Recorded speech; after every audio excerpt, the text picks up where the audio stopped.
National road safety मान 2024 बिथोन बायदि कक्राझार जिल्ला हान्थामेला बिफाना रोड सेफ्टीनि गोख्रों सांग्रांथि होदों। कक्राझार जिल्ला हान्थामेला बिफाननि बानजायनायाव दिनै कक्राझार डिटिअ मावख'आव फुंबिलिनि समाव आलारि बाथि सावनानै नेशनल रोड सेफ्टी मानखौ बेखेवना होयो। ओनसोलनि गासै गारि मटर सालायगिरिफोरखौ लाना गारि सालायनायाव हेलमेट, गोख्रोङै गारि सालायग्रा आरो फेग्रा मुवा जाना गारि सालायनायनि सायाव कक्राझार डिटिअनि मोनसे सांग्रांथि हाबाफारि लादों। थामहिनबा आथिखालाव लामानि जाब्रबथायजों गोबां सुबुङा जिउ गोमानांबाय। बेफोरनिफ्राय सांग्रांथि जानो थाखाय कक्राझार डिटिअनि अफिसार डजेन बसुमतारिया एक्सिडेन्ट जानायनिफ्राय रैखा जायो। बेनि थाखाय कक्राझार जिल्ला हान्थामेला बिफाना पथ सुरक्षा हानजा आरो कक्राझार जिल्ला हान्थामेला बिफाननि सोद्रोमाफ्रा बे हाबाफारियाव बाहागो लायो। आथिखालाव लामा हान्थामेलायाव गोबां एक्सिडेन्ट जानायखौ नुनो मोनदों होननानै कक्राझार डिटिअनि अफिसार डजेन बसुमतारिया एक्सिडेन्ट जानायनिफ्राय रैखा जायो। बेनि थाखाय गासै गारि सालायग्राफोरखौ खौरांनि गेजेरजों एवारनेस होयो। बिथां डजेन बसुमतारिया खौरांगिरिफोरनि सिगाङाव मा बाथ्रा बुंखो आबुङै मिथिनानै लानो फै। गिबियावनो आंनि गोसो गोरबोनिफ्राय खुलुमनाय जासिग्रोबाय। दिनै दमासिनि बोथोर, थेवबो नेशनेल रोड सेफ्टी मान्थ जिथु हाबाफारि बे सारा इन्डियायाव सोलिदों। दिनैनिफ्राय बे मास मोनसे सोलिबाय थागोन। दिनै 15 जानुवारि, बियो 14 फेब्रुवारिसिम सोलिबाय थागोन। बे मास मोनसेनि गेजेराव जोङो कक्राझार जिल्लानि साफ्रोमबो सुबुंनिसिम लामा रैखाथिनि जिथु इम्पर्टेन्स बेखौ फिल खालामनायनि मोनसे परिबेस लाबोनो नाजादों। बिसोरो फिल खालामनांगोन जे लामा रैखाथिया जोंनि थांनानै थानायाव दिनैनि थारिखआव बेसेबां गोनां। दा बेहाय जोङो लुबैदों जे गासिबो गारि सालायग्राफ्रा मिथिनायजों लोगोसे, जिहेतु साफ्रोमबो सुबुङानो दा लामायाव थांनांगौ, उन्दै होन गिदिर होन गासिबो लामायाव थांनांगौ। दा बे खेथ्रआव गावनि रैखाथि, न'निफ्राय गोग्गो देहायै ओंखारबोनानै गावनि न'सिम गोग्गो देहायैनो सौहैफिननांगौआव मा मावनांगौ, बेखिनि न'निफ्राय गोग्गो देहायै ओंखारनानै न'आव गोग्गो देहायै सौहैफिननाय बे सोदोबा बेसेबां गोनां बेखौ फिल खालामनो, बेखौ सानस'नो जिथु गोनां जिथु परिबेस, बे परिबेसखौ जोङो नैबे मास मोनसेयाव गुबुन गुबुन हाबाफारि दं। मोनफ्रोमबो हाबाफारिखौ जों बिराद मोजाङै जाफुंहोगोन। आरो अल इन्डिया जिहेतु सारा भारतआव नैबे हाबाफारिया जिहेतु दिनैनिफ्राय जाबाय। दा बे सारा भारतनि गेजेराव नैबे कक्राझार डिस्ट्रिक्टआव बयनिख्रुइ साबसिन बे हाबाफारिखौ मावनानै देखायबाय होननानै मोनसे जाहाथे जोङो रिकगनिसन मोनो, बेखौ नोजोर होनानै जों दा खामानि मावदों। खिन्थु बेनिख्रुइ देरसिन खोथाया जाहैबाय, बेखौ नोजोर होनानै खामानि मावनो थांनायावनो नैबे कक्राझार जिल्लानि साफ्रोमबो मानसिया लामा रैखाथिनि सोमोन्दै जाहाथे मिथिथों, बै जोंना गिबि थांखि। दा बे बेलायाव गिबियावनो जों बुंबाय थादों, बे मटर साइकेल सालायनायाव गोबां स्पिडआव सालायनानै जाहाथे अबथिरा जिउ गोमालाबाया, बेनि थाखाय मा खालामनांगौ, जेरै गोबारै सालायनाङा, हेलमेटआ गाखोग्रायाबो सालायग्रायाबो सानैबो गाननांगौ। जुमाय लोंनानै गारि सालायनानै जाहाथे गाव मिथियाजासे, मानो होनबा जुमाय लोंनायनि उनावथ' हुस थाला। दा हुस थायैयावनो जाब्रबथाय जानानै जुदि थैगुलाबायोबा, दा बेखौ जों एसे हमथानायाव जुदि बिनि जिउआ थाङोबा, बे जाब्रबथायनिफ्राय गयोब्ला बेनिख्रुइ मोजांसिन खोथा मा जानो हागौ। दा बे बेलायाव जोङो गले गले होनदों जे साफ्रोमबो मटर गारिखौथ' नांखागौ, नांगौखायनोथ' बायदों। दा बे बेलायाव जोङो बे मटर गारिखौ मोजां खामानियाव, जोंनि खामानिखौ थाबसिन जानायाव मोजाङै मोजां जाफुंनो हाहोनाय, बैखौसो जों साननानै गोसोआव जों साननानै लानांगौ। दा मास मोनसेयाव जोंना गोबां हाबाफारि दङ। गामि गामि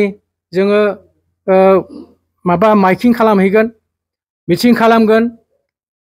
नैबे दा एसे सिगाङाव मानसि सासेया एक्सिडेन्ट जायोब्ला, बे एक्सिडेन्ट जागोमोन जों पथ सुरक्षा मित्र हयथ' एसे सिगाङाव नोंथांमोना नुदों पथ सुरक्षा मित्र होननाय मोनसे जोंनाव मोनसे माबा दङ टीम दं बे टीमनि मानसिफोरखौ लानानै जोंनि बेवहाय ट्रेनिं होबाय दा बे पथ सुरक्षा मित्र जे टीम मेम्बार्सफ्रा जोंनि क'क्राझार डिस्ट्रिक्टनि माने गावबागाव एरियायाव नैबे एक्सिडेन्ट जाबा एक्सिडेन्टआव जानाय मानसिखौ माब्रैहाय हस्पिटालसिम लांनांगौ बेखौ बिसोरो फोरोंगोन बेखौ जों दिनैनिफ्राय आरम्भ खालामखाबाय बेनि अनगायैबो दस्रा हाबाफारि दं बेवहाय जोङो डिलारनि गासैबो बिगोमाखौ लिंहरदों बेवहाय समग्र क'क्राझार डिस्ट्रिक्टआव बहुतथा डिलार दं डिलारनि बिगोमाफोरखौ जों होनदों जे नोंथांमोना नोंसोरनि डिलारावनो नैबे लामा रैखाथिनि सोमोन्दै गारि बायनो फैनाय मानसिखौ बुजायनायजों लोगोसे मासाव खनसेबाबो नङाब्लाबो 6 मासाव खनसेब्लाबो नैबे रड सेफ्टिनि सोमोन्दै नोंथांमोना मोनसे प्रग्राम लानांगौ होननानै बिसोरनो मोनसे दायित्व होनाय जादों बा रिकुवेस्टल' नङा बेखौ खावलायनायजों लोगोसे दायित्वबो होनाय जादों आरो बे दायित्वखौ बिथांमोना पालन खालामो खालामा बेखौ जोङो फल' एक्सन लागोन बेवहाय जों ट्रेन्सपर्ट डिपार्टमेन्ट हिसाबै नायगोन जिल्ला प्रशासना नायगोन पुलिस बिभागा नायगोन जायखिया बिथांमोना बे खामानिखौ मावनांगोन गतिके बेफोरबायदि गोबां हाबाफारि दं मोनफ्रोमबो हाबाफारिखौ जों मावफुंगोन दा बे बेलायाव आंहा मोनसे गोसो सिंनिफ्राय खावलायनाय जे नोंथांमोना जिहेतु मिडिया पार्सन आरो बेफोरबायदि